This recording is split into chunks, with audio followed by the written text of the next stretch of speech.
성문. 60의 문턱을 넘기 시작하면 누구나 한 번쯤은 노후에 대해 걱정하게 됩니다. 삶의 방향은 어디로 향하고 있는가? 남은 시간은 어떻게 살아야 하는가? 그 물음은 익숙하면서도 만박합니다. 최근 통계청 자료에 따르면 1957년생의 절반 이상이 89세에서 94세까지 살 가능성이 있다고 합니다. 이 말은 곧 오늘날을 사는 우리 모두가 100세 이생을 살아갈 수 있다는 뜻입니다. 하지만 어떤 이에게 그 100세는 버거운 짐이 되고 또 다른 이에게는 값진 선물이 됩니다. 그 차이는 어디에서 비롯될까요? 그 답은 바로 60대의 삶의 태도에서 시작됩니다.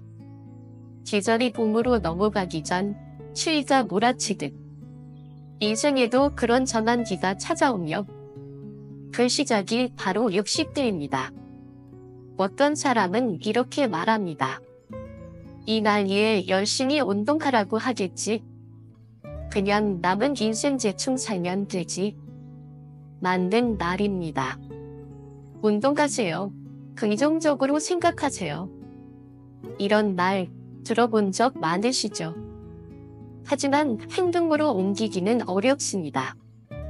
그래서 오늘은 그런 뻔한 조언이 아닌 실제로 인생의 반전을 이뤄낸 사람들의 5가지 특징을 전해드리려 합니다. 이 영상을 보시고 이 5가지를 다 해야지 라고 마음먹지 않으셔도 괜찮습니다. 단 한 가지만 마음에 품고 오늘부터 작게 실천해보세요. 60대, 70대를 어떻게 보내느냐에 따라 앞으로 남은 삶의 품격과 행복이 결정됩니다. 과거의 후회에 얽매여 초라하게 늙어갈 수도 있고 지금 이 순간의 전환점으로 상호완전히 새로운 인생을 살아갈 수도 있습니다. 저는 믿습니다. 이 영상을 보고 계신 여러분이 새로운 인생의 앞장을 힘차게 걸어갈 수 있는 분들이라는 것을 지금부터 그 길을 함께 걸어볼까요? 다이어트를 하지 않는다. 마른 몸이 아름다울 수는 있어도 풍성한 체형은 생명력을 상징합니다. 나이가 들면서도 여전히 체중을 관리하려 애쓰는 분들이 많습니다. 적게 먹고 덜 먹고 굶고 그 이유는 단순합니다. 건강 혹은 외모 때문이죠. 하지만 70대 이후에도 다이어트를 계속한다면 오히려 건강을 해칠 수 있습니다. 실제로 과거 일본 미야기현에서 5만 명을 대상으로 한 대규모 조사 결과 마른 체형의 사람이 통통한 체형보다 평균 수명이 6에서 8년 짧았다는 결과가 나왔습니다. 저 역시 오랜 세월 고령자들을 진료하며 건강하고 밝게 살아가는 분들은 대부분 약간 통통한 체형이라는 걸 확인했습니다. 겉모습으로만 봐선 50대로 보일 만큼 젊고 활기찬 분들, 그들은 대부분 통체가 좋습니다. 반면 마른 체형의 분들은 실제보다 나이가 더 들어 보이고 생기 없이 지쳐있는 경우가 많습니다. 중요한 건 체중이 아니라 생기입니다. 70대에 들어선 지금 외모보다도 몸이 보내는 신호에 귀 기울일 때입니다. 저는 젊은 날의 잣대로 자신을 채찍질하지 마세요. 먹는 즐거움, 나누는 식사, 소소한 간식 하나에도 삶의 기쁨이 깃듭니다. 그리고 이 첫걸음을 내디딘 당신은 다음 장에서 또 하나의 중요한 전환점을 마주하게 될 것입니다. 바로 타인의 기준이 아닌 내 삶의 리듬을 되찾는 법에 대해 이야기해 보겠습니다. 다이어트를 하지 않는다. 후반부. 몸을 가볍게 하려다 생명을 가볍게 여긴다면 우리는 무엇을 위해 오랜 세월을 걸어온 것일까? 나이가 들어 마른 몸을 유지하다 보면 어느 순간 거울 속 자신에게 낯설음을 느끼게 됩니다. 살이 빠져 피부의 윤기가 사라지고 탄력이 없어지며 주름이 도드라지게 됩니다. 그 모든 변화는 단순히 나이 때문이 아니라 단백질이 부족한 식사 습관 때문일 수 있습니다. 식단을 물어보면 한결같이 말합니다. 간단하고 담백하지 뭐고요? 체중이 늘까 봐 조절 중이다. 하지만 그런 제한된 식사는 오히려 눈알을 질촉합니다. 단백질이 부족해지면 피부만이 아니라 면역력도 약해지고 암을 비롯한 여러 질병의 그림자가 서서히 다가옵니다. 물론 소화기관이 약해져 섭취 자체가 어려운 경우라면 어쩔 수 없습니다. 하지만 여전히 음식이 좋고 건강에 무리가 없다면 굳이 그 직동까지 억지로 절제할 필요는 없습니다. 살짝 통통한 치료는 삶의 여유와 생명력의 상징이 될 수 있습니다. 우리의 인생 후반전에서 중요한 것은 수치가 아니다. 진짜 나답게 살아갈 수 있는 힘입니다. 그렇다면 다음으로 그 힘을 지키기 위한 보다 실질적인 방법. 몸속을 들여다보는 새로운 검진의 관점으로 넘어가 보겠습니다. 수치에 집착하지 말고 진짜 중요한 검진을 받는다. 숫자가 아니라 흐름을 본다. 수치가 아닌 생명력을 읽는다. 많은 사람들이 매년 건강검진을 받습니다. 특히 직장인으로 살아온 사람이라면 검진은 거의 습관처럼 자리 잡아 있지요. 퇴직한 뒤에도 지방자치단체를 통해 정기검진을 받는 분들도 많습니다. 그만큼 우리는 검진이라는 단어에 깊은 신뢰를 두고 있습니다. 하지만 아이러니컬하게도 정작 이런 일반적인 건강검진은 장수와 크게 관련이 없습니다. 왜일까요? 우리가 받는 대부분의 검진은 통계적 수치에 의존합니다.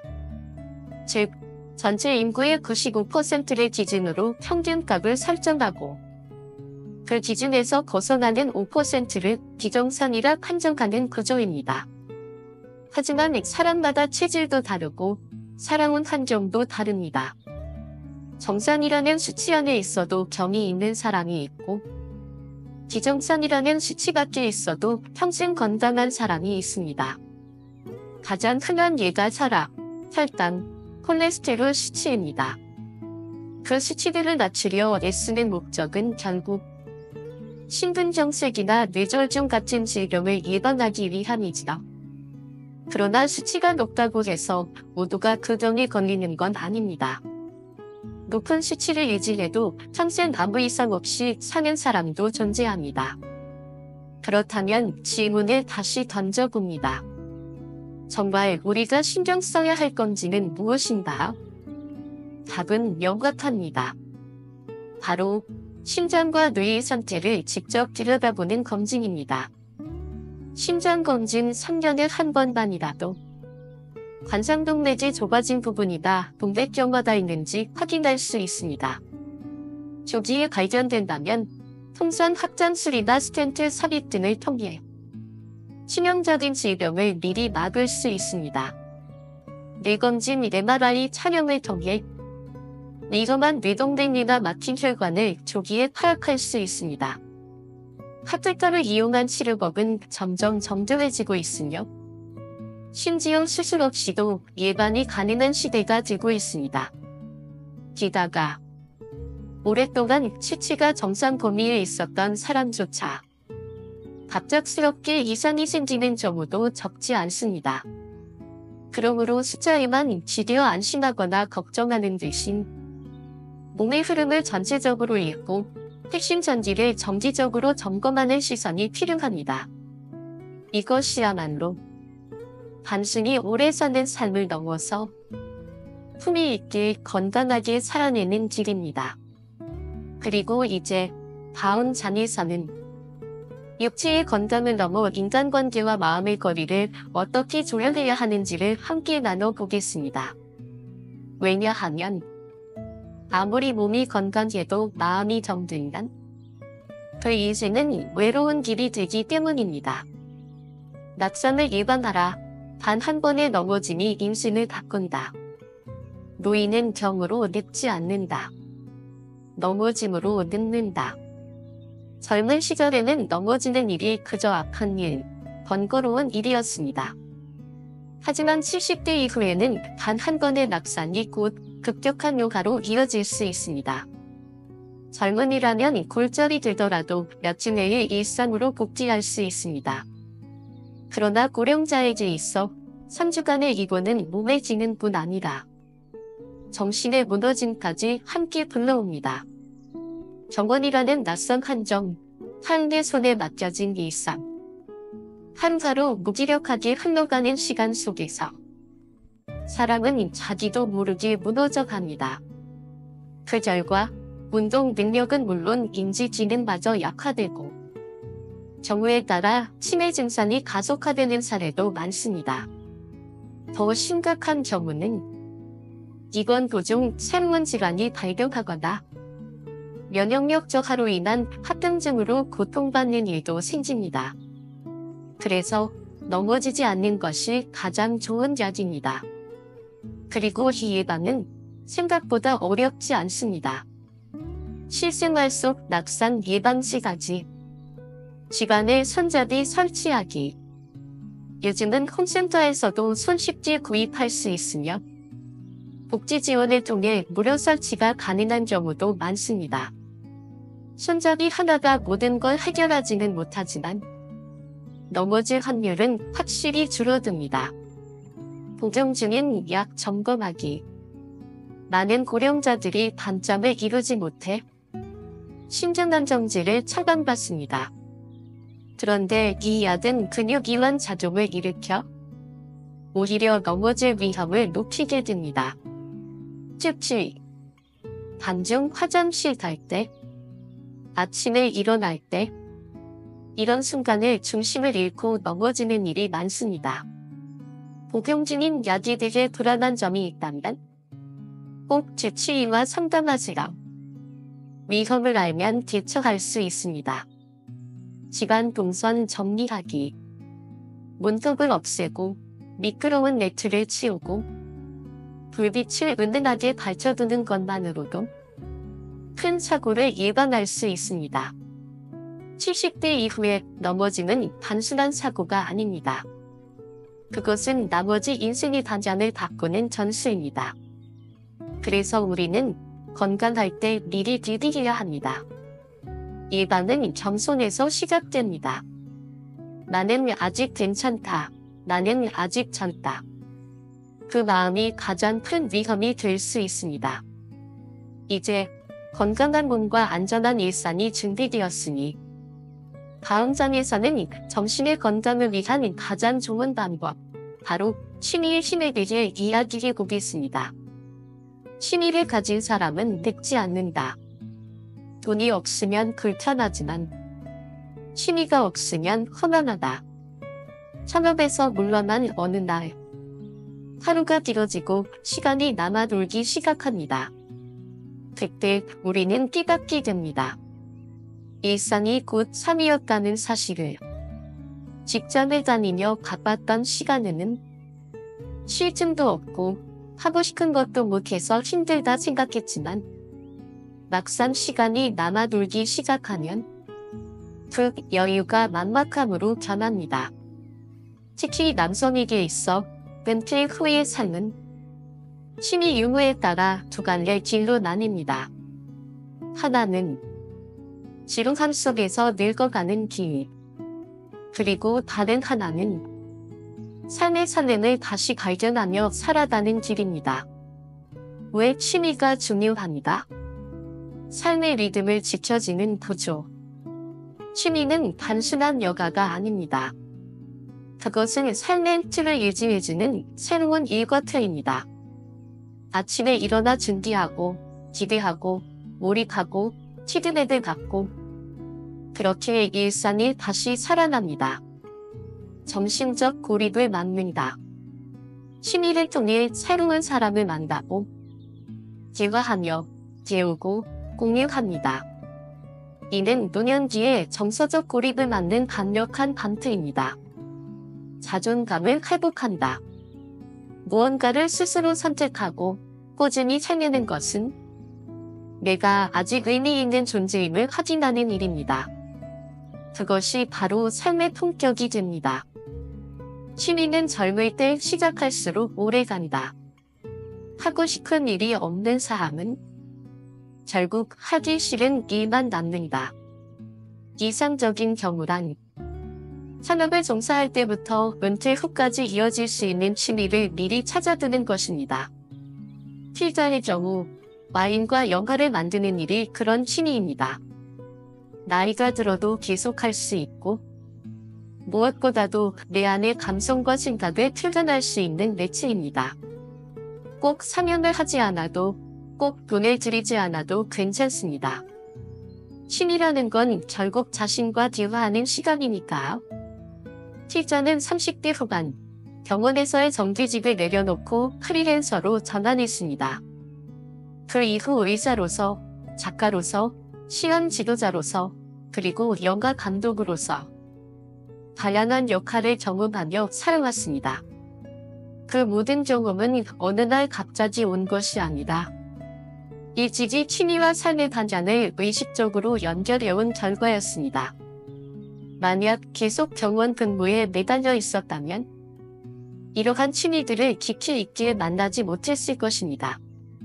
직장인이라면 누구나 겪는 일이겠지만 이를 쫓기다 보면 취미는 사치처럼 느껴지고 그렇게 정년까지 무심코 지나가 버리는 경우가 많습니다. 그러다 은퇴 직전이 되어 이제 뭘 해야 하지? 라고 당황하는 사람들을 많이 보아왔습니다. 그때는 이미 전두엽도 노화가 시작되고 생문일에 대한 흥미나 몰입도도 예전 같지 않습니다. 그러니 지금이 늦지 않았습니다. 아직도 생각만 하고 미루고 있다면 지금은 당장 시작해 보십시오.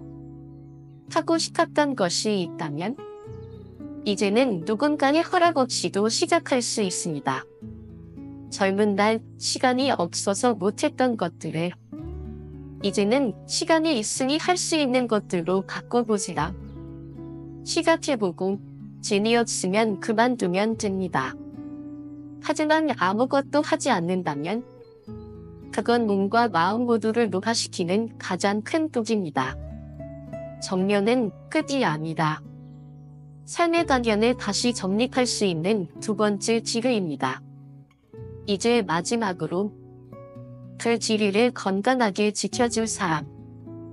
현명한 의사 선택에 대해 이야기해 보겠습니다. 믿을 수 있는 한 사람의 지치의를 만나라.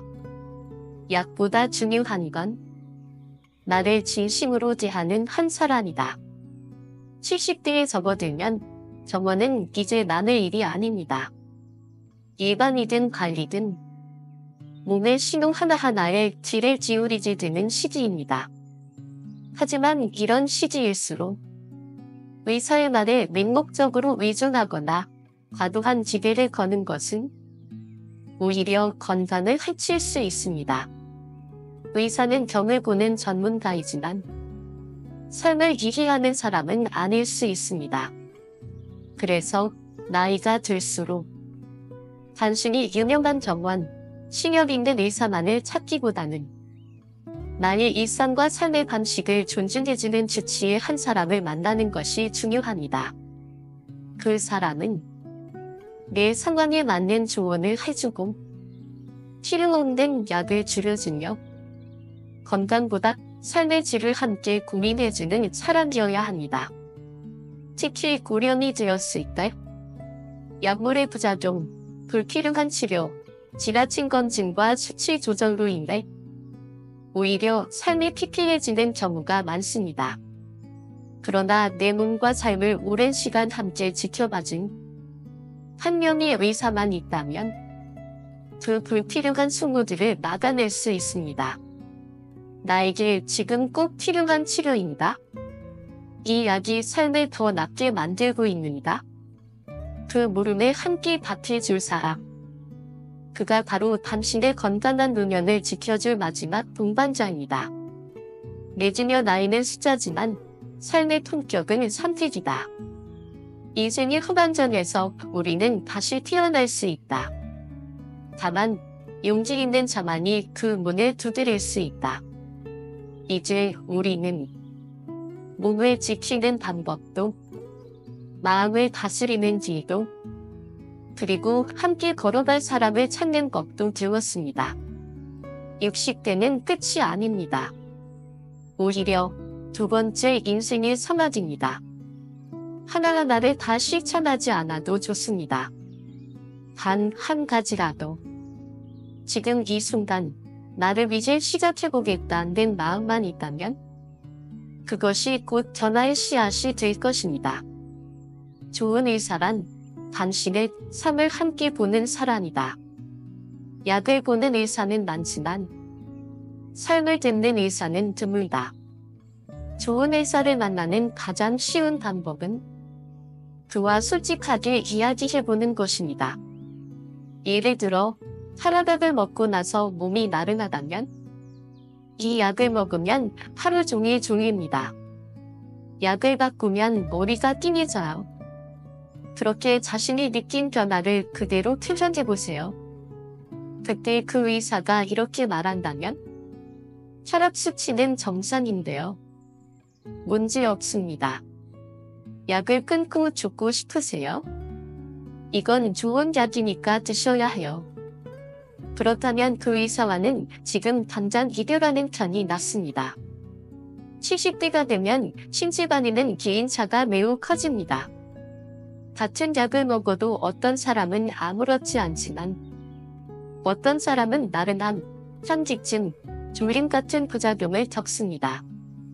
이런 반응을 무시하고 교과서대로 진료합니다. 라며 환자의 감각을 무시한다면 그 의사는 고령자를 제대로 이해하지 못한 사람일 수 있습니다. 좋은 의사는 다음과 같이 말할 수 있어야 합니다. 이 약이 안 맞으셨군요. 죄송합니다. 이번엔 다른 것을 시도해 봅시다. 혈압은 조금 높게 조절하더라도 당신이 편하게 지내시는 게 우선입니다. 이런 의사는 고령자의 삶의 질을 가장 먼저 생각합니다.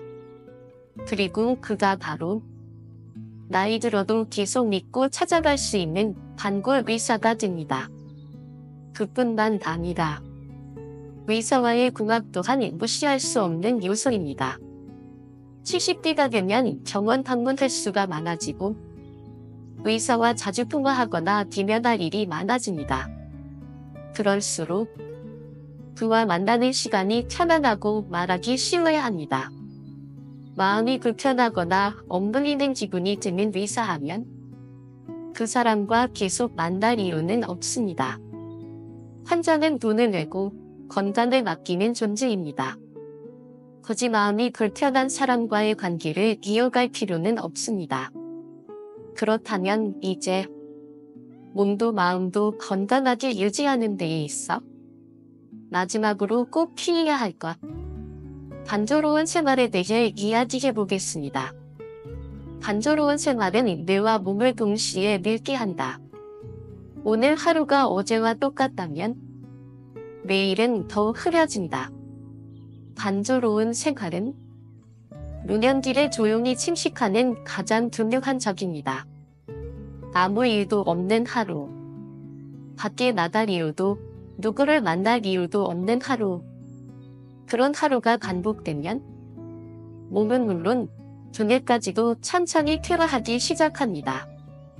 그래서 가장 이상적인 노년의 일상은 일, 취미, 봉사, 모임 등 외출의 이유가 있는 삶입니다. 사람을 만나러 나가고 예상치 못한 상황을 겪고 새로운 대화와 자극이 있는 일상. 그 모든 것이 우리의 전두엽을 활성화시킵니다. 전두엽은 감정, 기억, 계획, 문제 해결 등을 담당하는 곳이죠. 하지만 외출이 없고 자극이 없는 삶은 전두엽의 기능을 점차 약화시키고 치매의 위험마저 높입니다. 물론 누구나 외출이 어려운 날이 있습니다. 몸이 아프거나 상황이 여의치 않거나 혹은 혼자 지내는 시간이 더 편한 날도 있겠지요. 그럴 땐 독서, 음악 감상, 일기 쓰기, 화제 맞추기처럼 집안에서 전두엽을 자극할 수 있는 활동을 의식적으로 만들어 보는 것이 중요합니다. 70대는 여전히 활동할 수 있는 나이입니다. 이 나이에 틀어박혀 있기 시작하면 80대는 더욱 좁아지고 고립될 수밖에 없습니다. 그러니 오늘 하루라도 밖에 나갈 이유를 하나 만들어 보세요. 그 한 걸음이 당신의 두뇌와 인생을 하나씩 밝힐 겁니다. 맨날 인생의 후반전, 이제는 당신의 뜻대로. 지금까지는 남이 정한 길을 걸었다면 이제부터는 내가 원하는 길을 걷는다. 우리는 지금까지 다이어트보다 식사, 식시보다 실질적인 검진, 낙산 기담, 나만의 취미, 취미할 수 있는 의사, 단조로움을 취하는 생활. 이 6가지를 함께 살펴보았습니다. 하나하나가 중요하지만 그보다 더 중요한 것은 당신이 지금 이 순간 무엇부터 시작해볼 의지가 있는가입니다. 오늘 이 영상이 당신의 삶을 조금 더 가볍게, 조금 더 단단하게 만들어줄 수 있기를 바랍니다. 영상이 도움이 되셨다면 좋아요와 구독으로 마음을 나눠주세요. 당신의 따뜻한 클릭 하나가 더 많은 분에게 이 지혜를 전하는 힘이 됩니다. 일상 속 작은 변화가 삶을 다시 살아 숨쉬게 한다. 뇌를 깨우는 건 거창한 변화가 아니다.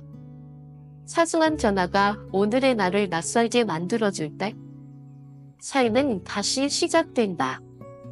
나이가 들수록 우리는 익숙한 것에 안주하게 됩니다. 매일 같은 시간에 같은 장소를 산책하고 같은 가게에서 같은 음식을 먹고 같은 뉴스, 같은 책을 읽습니다.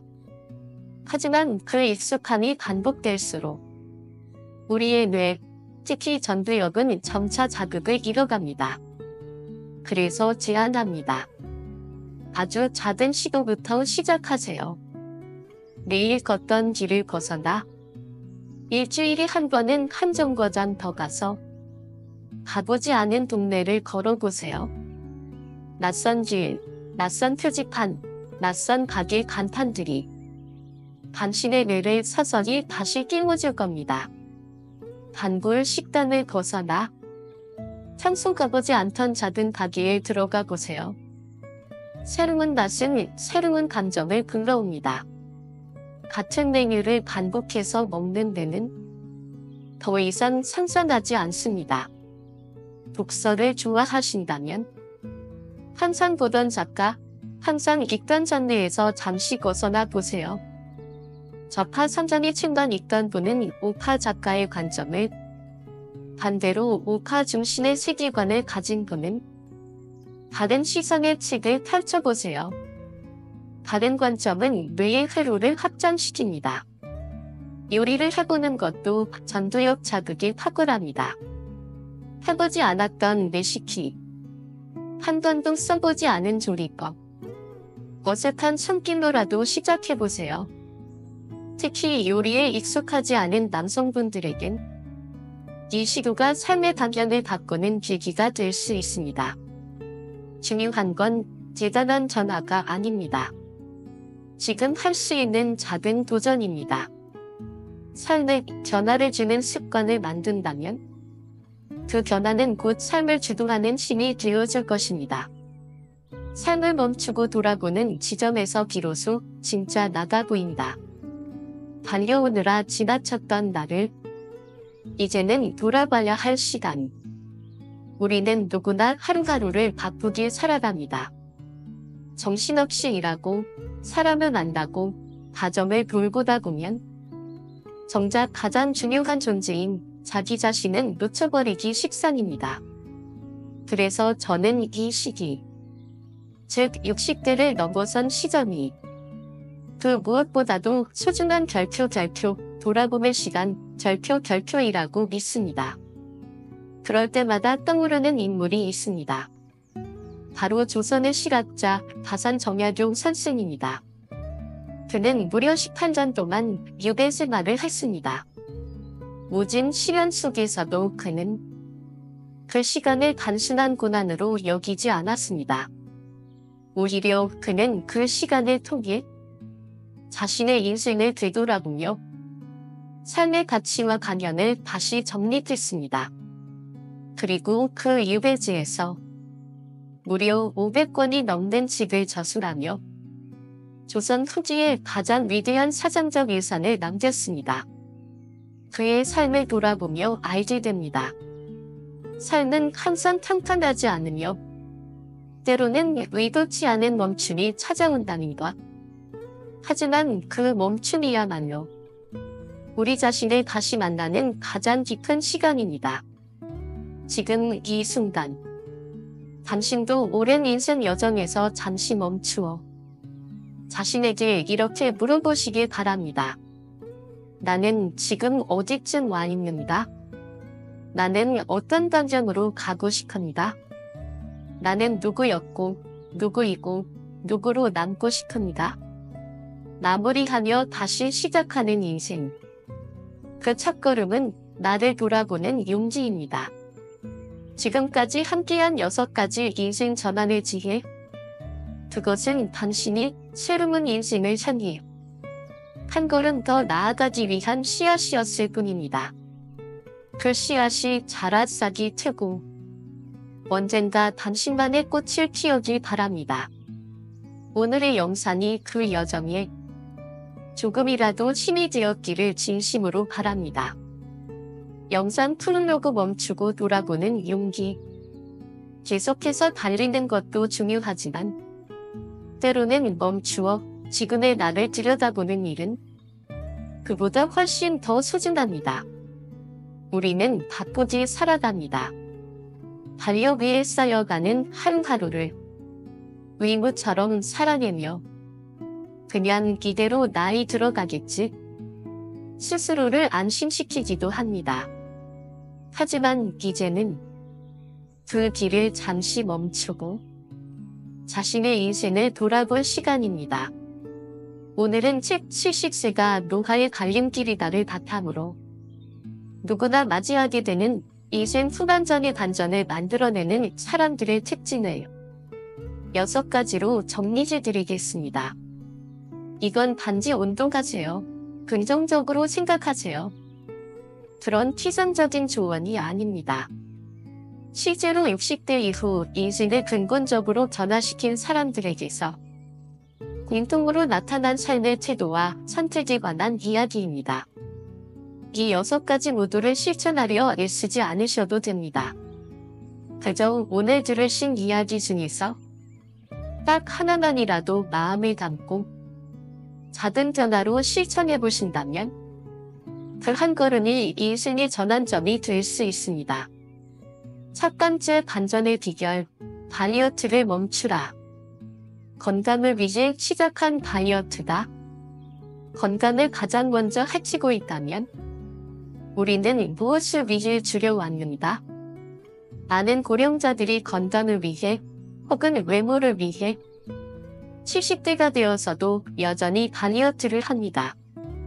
하지만 그 의도가 아무리 좋아도 이 시기의 다이어트는 오히려 노화를 촉진시키는 독이 될 수 있습니다.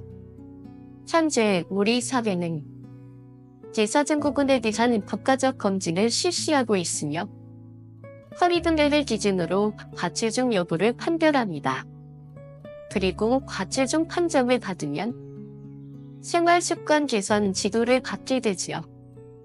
이로 인해 많은 사람들은 조금만 통통해도 건강에 나쁘다는 오해를 갖게 되었습니다. 그러나 일본 니아지선에서 5만 명을 대상으로 진행한 대규모 연구에 따르면 마른 체형의 사람이 약간 통통한 체형의 사람보다 평균 6에서 8년 더 일찍 사망하는 경향이 나타났습니다. 저 역시 오랜 시간 고령자들을 칭찬해왔습니다. 그 경험에서 얻은 결론은 분명합니다. 건강하고 활기차게 사는 사람은 대부분 약간 통통한 사람들입니다. 젊어 보이고 생기 넘치며 목소리에 힘이 있고 표정이 살아있는 사람들. 그들은 마른 사람이 아니라 몸에 살이 적당히 붙은 사람들이었습니다. 반대로 실제 나이보다 더 늙어 보이고 피부에 윤기나 탄력이 없으며 주름이 깊이 팬 사람들은 되게 마르고 체중이 낮은 경우였습니다. 그들의 식사 습관을 보면 늘 담백한 것, 적게 먹는 것이 일상화되어 있었고 단백질 섭취가 부족한 경우가 많았습니다. 고령이 된 이후 단백질이 부족하면 피부 탄력 감소, 근육량 저하, 면역력 약화, 그리고 노화 가속화까지 이어집니다. 이 모든 변화는 단순히 늙어서가 아니라 영양이 부족해서 일어나는 일일 수 있습니다. 그러니 만약 질병으로 인한 식사 제한이 아니라면 굳이 억지로 먹는 양을 줄일 필요는 없습니다. 오히려 지금은 삶의 에너지를 보충할 수 있는 든든한 식사가 필요한 시기입니다. 맛있게 먹고 즐겁게 움직이고 기운 있게 하루를 보내는 것, 그 자체가 건강입니다. 핵심 요약. 통통한 체형이 노년 뒤에 더 건강한 경우가 많습니다. 무리한 식사 제한은 면역력을 약화시키고 노화를 촉진시킵니다. 단백질 섭취를 늘리고 편안한 식사를 즐기세요. 수치보다 중요한 검진이 있다. 심장과 뇌를 들여다보라. 수치는 수치일 뿐이다. 당신의 생명을 구하는 것은 당신의 무의식이다. 우리는 매년 정기적으로 건강검진을 받습니다. 특히 70대가 되면 그 중요성이 더욱 강조됩니다. 직장에 다닐 때부터 정기검진에 익숙했던 사람이라면 퇴직 후에도 지자체나 보건소에서 검진을 계속 받는 경우가 많습니다. 하지만 이 검진이 정말 내 건강을 지켜주는가? 그 질문에 대해 다시 한번 생각해 볼 필요가 있습니다. 대부분의 건강검진은 통계에 기관한 수치를 기준으로 합니다. 전체 인구의 95%를 정상으로 설정하고 그 기준에서 벗어나는 5%를 비정상으로 간주합니다. 그러나 문제는 사람마다 체질과 환경, 예전, 생활 습관이 모두 다르다는 것입니다. 그러니 지정상 수치를 가졌어도 멀쩡한 사람이 있고 정상 수치인데도 질병에 걸리는 사람이 있는 겁니다. 특히 혈압, 혈당, 콜레스테롤 수치를 낮추려는 목적은 대부분 심근경색이나 뇌경색을 예방하기 위함입니다.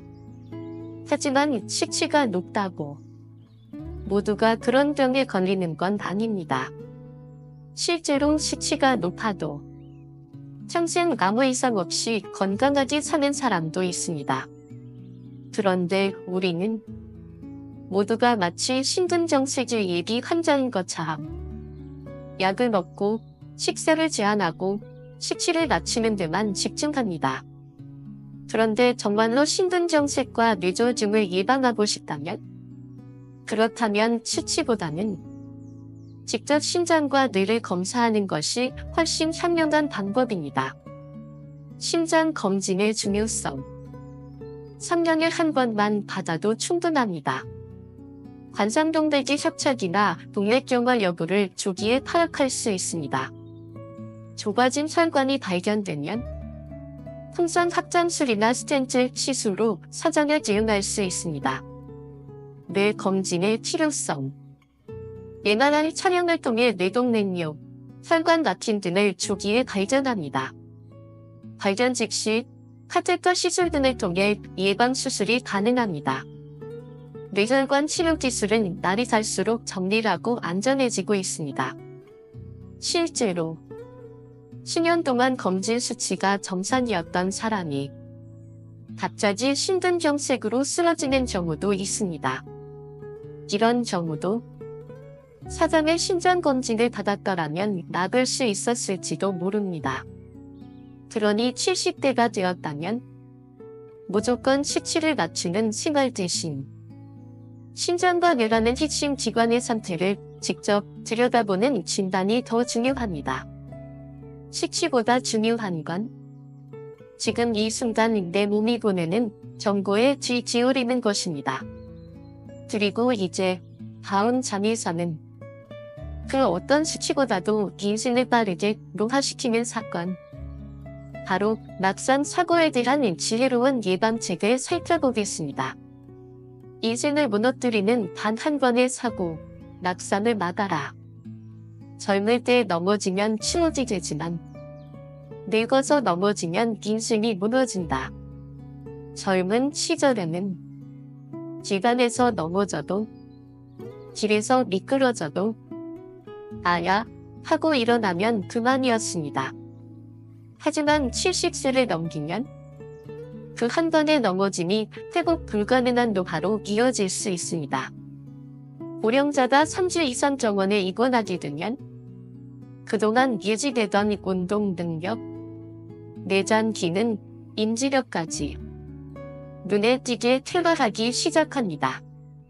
게다가 병원이라는 낯선 공간, 혼자 있는 불편한 일상 속에서 치매 증상이나 우울 증세가 갑작스럽게 악화되기도 합니다.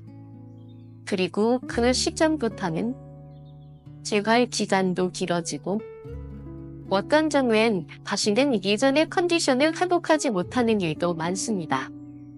이런 상태에서 다른 질병이 유발되면 누워만 있는 삶이 시작되고 그것은 곧 삶의 질이 급격한 하락으로 이어집니다. 그렇다면 어떻게 낙상을 예방할 수 있을까요? 1. 집안에 손잡이를 설치하세요. 화장실, 침대 옆, 계단 주변 등 자주 오가는 공간에 손잡이를 달아두면 단순한 구조물이 생명을 지켜줍니다. 최근엔 복지센터나 홈센터에서도 손쉽게 설치가 가능하고 유연 등급이 있다면 제어도 가능합니다.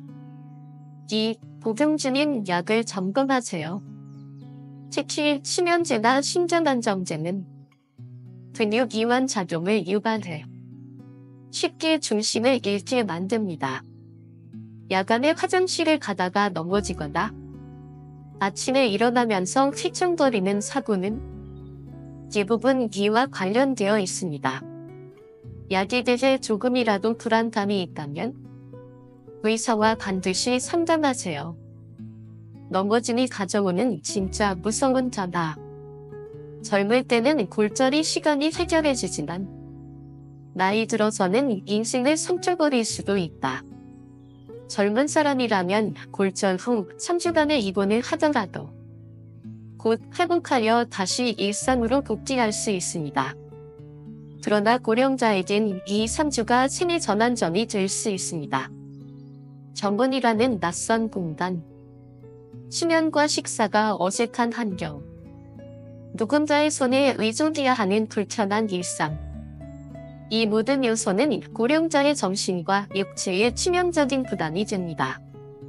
운동 기능이 급격히 쇠약해지고 내장 기능도 떨어지며 치매 증상이나 우울감이 급속도로 악화되기도 합니다. 특히 수술이나 낙상 후 태문관 이전 재활 기간은 젊을 때보다 훨씬 길어지며 경우에 따라서는 후유증이 평생 남는 경우도 적지 않습니다. 입원 중 면역력 저하로 인해 다른 질병이 유발되거나 누워만 있는 생활로 인해 근육이 완전히 줄어드는 경우도 많습니다. 그렇기 때문에 70대의 낙상은 단순한 사고가 아니라 인생의 전환점이 될 수 있습니다. 예방이야말로 가장 확실한 대비책입니다. 낙상을 막기 위한 2가지 실천. 집안에 손잡이와 난간 설치. 침대 옆, 욕실, 화장실, 계단, 현관 등 자주 오가는 장소에 손잡이를 설치해두는 것만으로도 넘어질 가능성을 현저히 줄일 수 있습니다. 요즘은 홈센터에서도 손쉽게 구입 가능하며 요양 등급이 있는 경우 뛰어난 지원도 받을 수 있습니다. 보정 중인 약 점검. 고령자 중 상당수가 수면장애로 인해 심전단정제를 복용하고 있습니다. 이 약은 근육을 이완시켜 밤중이나 새벽 시간대에 화장실에 가다 넘어지는 사고를 유발하기 쉽습니다. 취침 전 약 복용 후에는 특히 아침 지선 시 움직임에 각별히 주의해야 합니다. 약물을 드실 불안한 점이 있다면 꼭 의사와 상담하여 복용 여부를 재조정하는 것. 그것만으로도 낙산의 위험은 크게 줄어듭니다. 나는 아직 괜찮다는 마음이 가장 큰 위험이 될 수 있습니다. 건강할 때 준비하고 사소한 것부터 가꾸는 것. 그것이 80대를 건강하게 맞이할 수 있는 열쇠입니다. 이제 넘어짐을 예방하고 몸을 지켰다면 다음으로는 정신과 삶의 생기를 지키는 열쇠. 바로 취미라는 이름의 인생의 쉼표를 살펴보겠습니다. 취미가 있는 사람은 쉽게 늙지 않는다. 하고 싶은 것이 있는 사람은 나이가 들어도 여전히 살아있다. 은퇴 이후의 삶. 가장 조용히 그러나 확실히 다가오는 것이 있습니다. 그건 시간입니다. 쏟아지는 일정도, 출근도, 할식도 없는 날들 속에서 사람은 점점 무력감과 허무감에 빠지기 시작합니다. 그런데 이 무기력의 강도는 특히 남성에게 훨씬 심하게 나타납니다. 왜냐하면 많은 남성들은 직업과 사회적 역할 속에서 정체성을 찾기 때문입니다. 그렇기에 퇴직과 함께 나는 누구인가? 라는 질문 앞에 서게 됩니다. 이때 취미가 있는 사람과 없는 사람은 완전히 다른 인생 곡선에 그리게 됩니다. 이상적인 취미란 산업을 떠난 후에도 꾸준히 지속할 수 있는 것, 돈이 많이 들지 않아 부담이 없는 것, 자신만의 리듬으로 할 수 있는 것, 나이에 관계없이 몰입할 수 있는 것. 예를 들어 필자의 경우 와인 시음과 영화 제작이라는 취미를 가지고 있습니다. 영화를 찍는 일은 꼭 상영을 하지 않아도 좋습니다. 촬영기기를 들고 기록하고 편집하며 세상을 다른 시선으로 바라보는 것. 그 자체가 삶의 예술이 됩니다.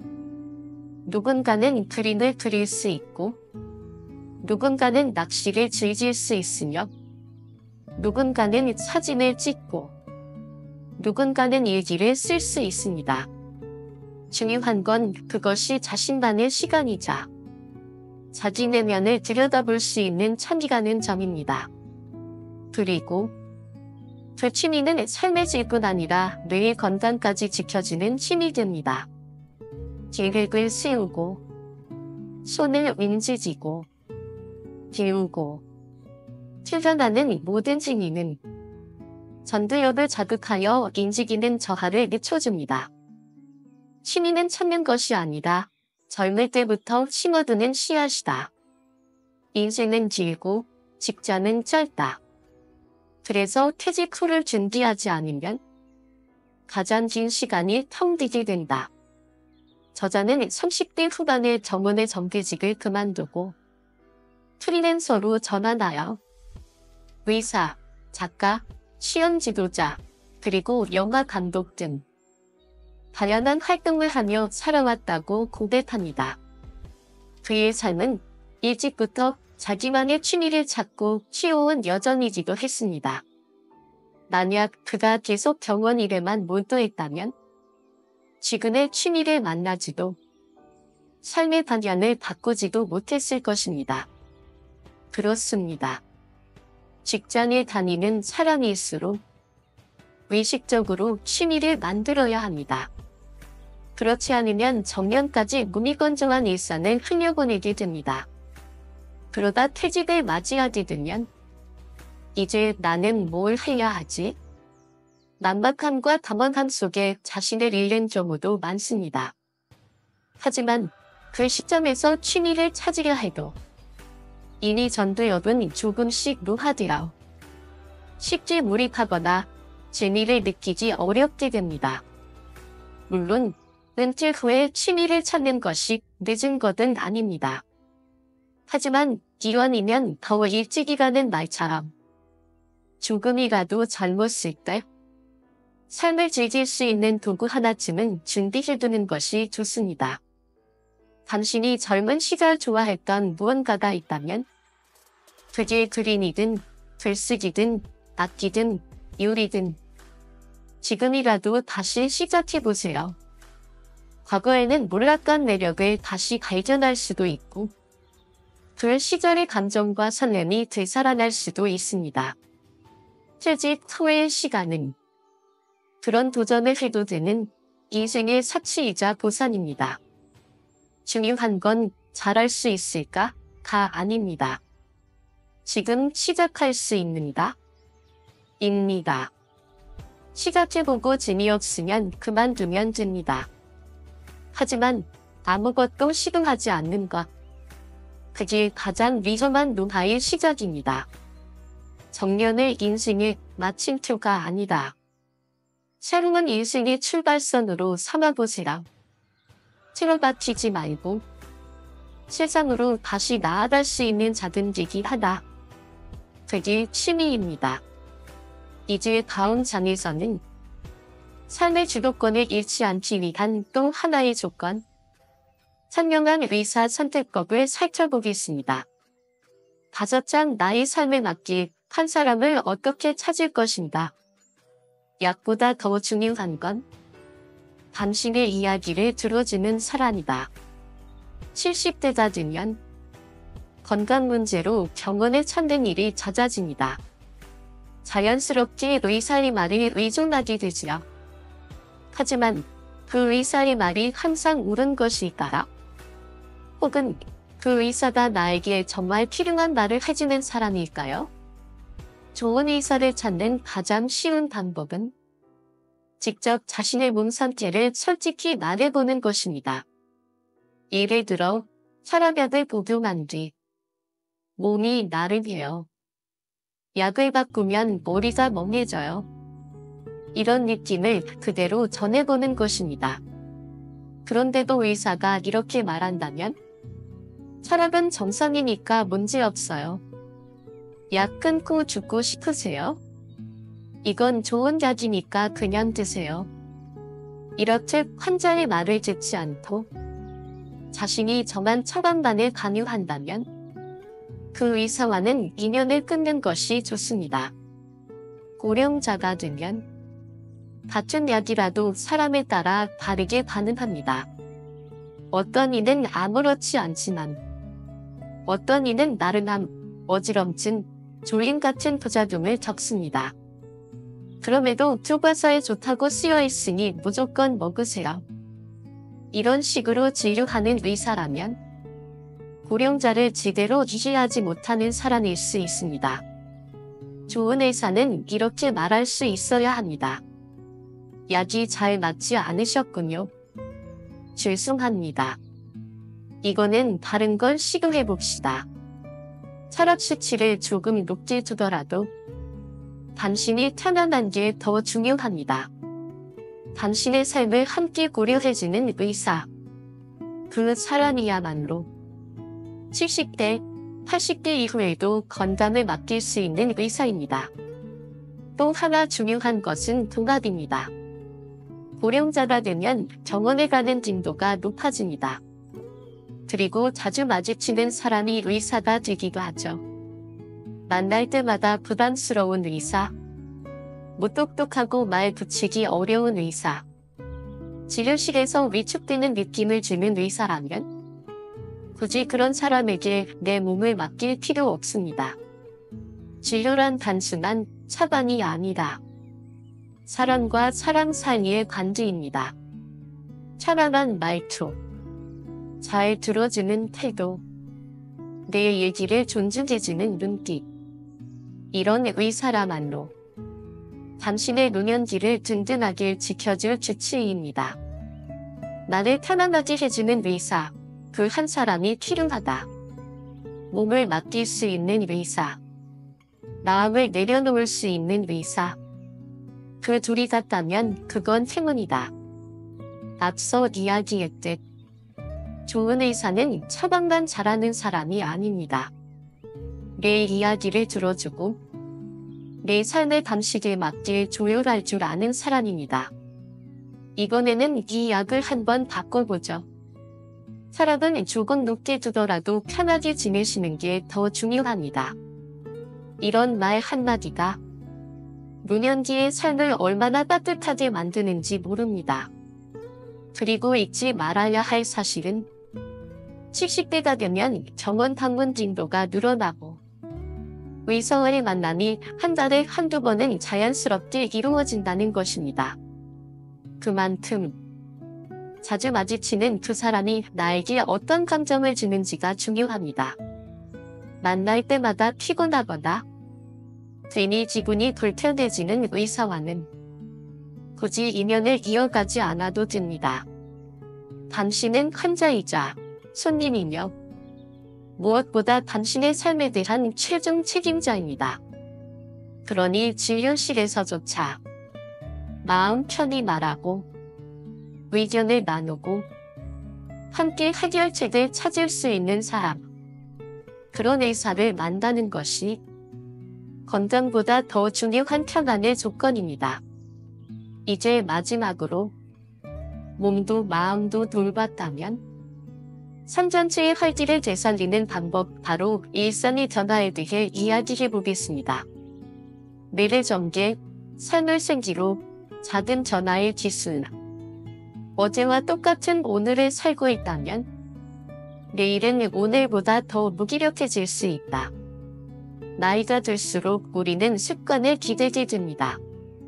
매일 같은 코스를 산책하고 같은 가게에서 같은 음식을 먹고 같은 장르의 책을 반복해서 읽습니다. 하지만 이런 익숙함 속에서 뇌는 점점 더 자극을 잃어가며 전두엽의 기능도 서서히 퇴화하기 시작합니다. 그래서 제안합니다.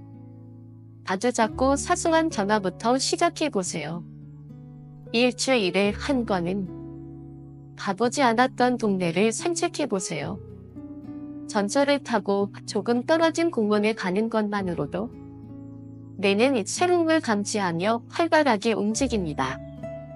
평소 다니던 단골 가게에서 벗어나 생소한 분위기의 작은 가게에 들어가 보세요.